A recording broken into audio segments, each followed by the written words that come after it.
Jeg fik en blodprop dybt nede i højre hjernehalvdel i 2020, og da jeg startede her i Fysio Danmark, der så jeg jo, at der var en mulighed for robottræning, så tænkte jeg, at det må kunne hjælpe mig. Og så har jeg så blevet enig om 4 måneder, knap 4 måneder, 2 gange om ugen trænet i robot. Og den ene situation er, at min spisearm skal trænes, og det vil sige, at jeg skal kunne få mad op til munden. Og den anden er, at jeg skal kunne strække min arm længere op. Det går langsomt for mig, men altså spisearmen har været hurtig til at blive bedre. Men jeg kan mærke, at jeg har meget mere styrke i armen, og det hjælper mig jo mange andre steder hen end der, hvor jeg skal spise med armen, eller hvad jeg nu skal. Og jeg kan mærke, at jeg har ikke kunnet gå med noget, altså en vægt, for eksempel bære noget i armen, det kan jeg i dag. Så det hjælper på styrken i armen og bevægeligheden.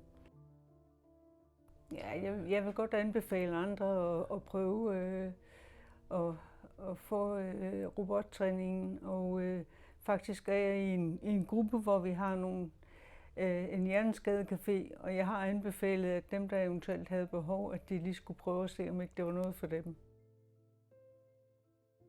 Jeg kender faktisk Helle fra et tidligere praktikforløb, da jeg stadig studerede, hvor jeg også prøvede at give hende nogle øvelser. Der var hun min patient til hendes arm på en anden klinik, hvor min erfaring var lidt, at det var svært at træne armen. Man kunne lave nogle forskellige øvelser med nogle vægte, noget mobilitet, men nogle elastikker og sådan noget. Men det var ikke noget, som sådan rykkede hende helt vildt. Så da jeg startede her og ligesom blev mere bekendt med robot, så gik det også op for mig, at det ville nok være rigtig godt for Helle at komme i den robot der. Og det har vi så gjort de sidste 4 måneder, og det har jo så fungeret meget godt.